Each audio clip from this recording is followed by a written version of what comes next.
Yo guys, what's going on? And welcome back to another episode of the FM Reboot. It's episode number 39 and they're returning with Sheffield Wednesday away at Hillsborough in the FA Cup 4th round. Probably transfer deadline day and the biggest sale of this series as well. Before I show you though, I'll show you I always be getting off camera. So of course, in the last episode, we had the 1-0 loss at Molineux to Manchester City, and then the 4-0 victory in the FA Cup 3rd round away against Gillingham. 4 games in on-camera, all in the Premier League, and a decent run for Wolves. 10 points picked up from 12, 3 wins and a draw. Starting with the draw, one of the games of the season, 3-3 at home to Spurs. We've had quite a few high-scoring games against the big teams this season. Really disappointing throwaway, though, not for the first time against one of the big boys. We're so used to it now. Took the lead very early on. Then Spurs levelled also very early on. Then Fabio Silva put us back in front. And after Diego Jota gave us a 2-goal cushion, right after the restart, thinking, okay, here we go. This is going to be a scalp. We need these sort of results to be a top 4 team. And then in 6 minutes, we conceded 2 goals. Vlasic bagging his second. And then Son Heung-min Son, the Korean. However you say his name, he always scores against me. He made it 3-3. As Spurs back from 3-1 down. We actually scored a last-minute goal to win it. Forsby dinking the ball into the middle. And I can't remember who it was that bagged it, but unfortunately it was disallowed for offside through VAR. And I was like, this is just this save in a nutshell. But anyway, the 3 games that followed were 3 straight victories. Starting off with a 1-0 victory away at Goodison Park against Everton. Francisco Trincao scoring the only goal of the game in this one. And then a 1-0 victory at Turf Moor against Burnley. Adama Traore scoring the only goal in this one. Had a red hot start to the season, Traore. Since then has been okay. Scored the only goal of the game though, in a 1-0 victory. And our final game of camera, 2-1 win at home to the Magpies. Pedro Neto scoring a brace in 30 minutes whilst Maxime did grab a consolation goal for the Magpies. It's all it proved to be in a 2-1 victory and our 3rd straight win. So in the Premier League, as you can see, we remain in 5th. We just can't get in to the top 4. We're a point behind Manchester City, though we do have the better goal difference record. We've been so good in front of goal this season, 50 goals in 24 games. But again, throughout the entirety of the season so far, we've basically just been locked in 5th. We slipped down a little bit recently, but then back into it once more. And 5th just seems to be our home right now. I mentioned before, Europa League and staying in it is not a disaster. Falling out of it will be. And for now, I think we're quite confident we'll be able to stay in a European competition at some point. But 1 point behind Man City.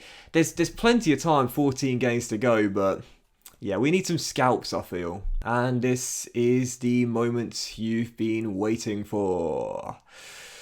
Yes, the biggest sale for me in FM history. I've never had a sale at this sort of fee before, but when the bid came in, I thought, you know what? I negotiated a little bit. I thought, how high will Barcelona go? You know when you're sort of like baiting a club to pull out, but then they just accept the counter offer and you're like, oh, I was kind of hoping you'd walk away, but they didn't. It went green, they accepted the counter offer, and Ruben Neves is going to go to Barcelona for £143 million. Now it's 130 million up front and then 13 million over clauses. You know, Ruben Neves, since coming in from Porto as such a young man, 15.75 million. What an absolute steal that has been. He became vice captain at Wolves. He's been consistently great since the save began. But what I will say is he's been not spectacular. And whilst he might be considered one of the world's football global superstars and an elite midfielder, his stats are incredible. He's consistently very good. But he's not exactly a superstar for us. Like, he's really great, but you'd say that Jimenez has been more impactful. You'd say that Fabio Silva has been more impactful. I mean, you know, being honest here, even Patricio has probably been more impactful. So I think for 143 million, we didn't need to sell him. He had 2.5 years left on his deal and an optional contract extension for 2 years as well. But he wanted to leave. He'd been saying for a while he wanted to go. And when Barcelona put the bid in, I thought, you know what? It's only fair. And the money to me is probably worth it, I would say. 143 mil will be the official fee, but the best thing is I managed to negotiate the deal to go through at the end of the season. Yep, probably the best part of the whole thing is that the deal won't go through to the end of the season. So we'll accept it now. Ruben Neves will be a Barcelona player, but until the end of the season, he remains with Wolves. But I'm fine with the money. Yeah, I don't really know what to do at the moment because obviously Neves is going to be staying until the end of the season. This guy is going to go somewhere. I've literally arranged like 12 different clubs for this guy to go to and he's still sat in my under-23s. Yeah, the deal's not going to go through till the end of the season, but we do have 38 mil in the balance and the transfer budget has already gone up. because it's been allocated already. It's not going to get allocated at the end of the season or for next season. It's been allocated already. So we have a lot of money to work with, and the board are okay with us going over the bank balance, knowing that in 6 months' time it'll be back up again. Yeah, fine. So 10 grand's nothing to us when we're getting 143 million for Ruben Neves. So I must say, on deadline day, I'm thinking, do we go in for like a star player, to try and get us into the top 4, or do we just play it conservative and keep the cash until the summer? I'm not entirely sure. So, first and only game of today's episode, Sheffield Wednesday away at Hillsborough, having a decent season in the Championship right now, only a few points off the playoffs, and heading into this game. The Owls, by the way, have one of our players. Remember Usman Fatai? This guy right here?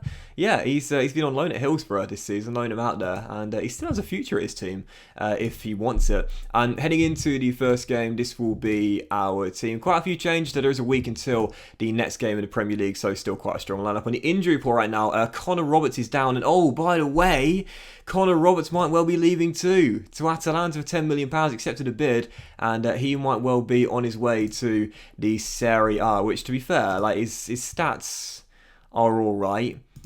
He's okay, but he barely plays in this team, so I wouldn't mind letting him go. Whilst he was a fan favourite in our Fulham save, hasn't had quite the impact in this one. And this will be our team. It's 4-2-3-1, Patricia in goal. Back for is like Nuri. Miguel, who, by the way, has become a wonder kid. I was so excited to show this. Miguel has turned into a certified wonder kid now. Again, hasn't had much game time in his debut season for us, but he's progressing really nicely, so I want to give him some more game time between now and the end of the season. He'll get the start today alongside Big Chris and Brandon Williams. Keita will start alongside Ward-Prowse, our midfield duo, with Traore on the left, Trincao on the right, and Buendia supporting Raul Jimenez up top. On the bench, Bettinelli, Marquez, McTominay, Jordao, Gibbs White, Nato, and Viscardi as well. A few players getting rests today. First and only game, it's Sheffield Wednesday. I think it's through to the 5th round of the FA Cup. Come on, Wolves. So first time that's going to fall to Sheffield Wednesday, and they almost took the lead. Patricio had a big save tonight. Nuri off the line and then blocks the follow-up cross as well. Not the start I wanted here. Traore to Keita and now Nuri out wide. First chance for Wolves as Traore wins it back after the initial tackle. Finds Buendia on the edge. He'll find Ward-Prowse and Emi Buendia with yet another assist. JWP in the team, second of the year and 12th assist for Buendia this season. He's really picked it up. Chris to Brandon down this right hand side. Nice little turn to Vita's man. Can he cross? He can indeed. And Jimenez heads it off the bar. And Alfie Kilgore clears. Chance remains alive. We'll win a corner though. I want a second goal before the break to settle some nerves. Played well so far, but there's still room for improvement. Again, it's a strong lineup out there. Not taking that many chances, but at the moment it's been reasonably balanced according to the stats. Well, this has been quite a poor second half. I mean, very poor. Nothing going on. But just as I say that, highlight for the host, and the one thing we don't want is a cup replay. So as James Ward-Prowse wins it back, we're grateful. And we should be able to pass out from the back here, down our right-hand side as Buendia sends it long. And Jimenez, I think, is onside. And Raul wraps it up. 2-0 Wolves, we're going through. But it's disallowed for offside. Man, oh man, just can't cope. Do you know what? Like, obviously, we do see disallowed goals for the opponents every now and then, but it's so much rarer. And it's crazy. It's not like, 1 in 3. It's more like 1 in 6, which is ludicrous, the imbalance. But that's a great save there as the score remains at 1-0. Still, we're not through yet. Almost there. 5 minutes of stoppage time. Going to bring on Viscardi for Jimenez, the young Italian, to get some game time. But I think we will be okay. Great to see Miguel pick up another clean sheet as part of our back line, and that will do it. Not exactly convincing, but I'll take it. We're into the 5th round. Yeah, I don't really know. I got to be honest here. Like, is there an aerial? Look at that. You were imperious in the air in the last match. Keep it up. I don't really know, if we're good enough to be top 4 consistently. I seem to, flip in and out. One day, when we have, a big win in the Premier League, 3-4, I'm like, oh, yeah, we're a top 4 team. But then we have games like that where we just struggle to overcome a championship side. And I just think, well, really? Are we? I'm not entirely sure. But I think we'll do the 5th round. And then we'll get to deadline day as well. And, we'll decide on if there's a good deal available on deadline day. I wouldn't mind pulling the trigger, but we'll wait and see what's available. And you know what? I'm going to let Connor Roberts go as well. I've delayed this move a couple of times, but now I'm going to say farewell. So Connor Roberts is off to the Serie A, and that will be another bit of money coming into our transfer budget for January transfer deadline day. I don't know what to do with it, though. I loved Roberts' stats. I mean, he's just all about the mental. and physically just fantastic with the fitness and the stamina and the favourite personality in the game for me. But unlike in the Fulham save, he just wasn't that impactful in this one. But then again, when you're battling with Nelson Semedo and Ait Nuri for game time, you know it's going to be tough. But yeah, the one thing I am saying as well, one thing I will mention, I should say, is that, obviously with Ruben Neves going, an elite midfielder, we've been training Keita in that left-back role. I've got to say, I'm willing to abandon this experiment already and just now train him as a centre mid. And for the rest of the season, share the game time between him and Ruben Neves, because deep line playmaker appears to be his best role anyway. So I think that's the right thing to do there. Not look for a replacement in the middle of the park, but just throw Keita in now. He's a wonder kid. Give him the game time. And so the draw for the 5th round is now going to be made. 2 FA Cup finals in 3 seasons, but for season 4's last 16, we've got... not Man City, thankfully. We've got... we're still waiting. And it's not Spurs. Please not Chelsea. It's Everton away at Goodison Park, who this season have not been as good in the Premier League. They're in 15th place right now. In fact, we just beat them at Goodison Park very recently as well. They have got a fantastic side, but I think that'll be a very balanced tie indeed. Everton in the last 16 of the FA Cup. So transfer deadline day is here. I will take part in the media coverage. Although again, I don't think we will do anything, which is crazy with the money we can spend if we want to, but I don't like to put my team in the red at all, as we're going to let this go with the 50% percentage of net sale clause, which I always like to do. I don't like to put my side in the red. I don't like to put our club in the red. So whilst we've got that monster transfer budget of 160 mil, the bank balance is good, but unless there's a really decent player available for around 45 mil, I don't really want to spend the money. Now, I will be honest here, there are a couple of players I've been looking at here that could be great. There's a couple of new gen / regen wonder kids that could be great, but unfortunately we won't be able to complete these deals because we've already signed the maximum amount of players that are 18 years or younger that are foreign, so we won't be able to bring them in because of the rules in the Premier League. But there are a couple of real players that look fantastic that could do the deep line playmaker role, including Max Sense from Lyon. He looks absolutely brilliant, and again would do the basics in this team and do them really well. He's been playing really well for Lyon, but again, he's going to cost us around 45 to 61 mil, so yeah, probably over 50 million to bring him in.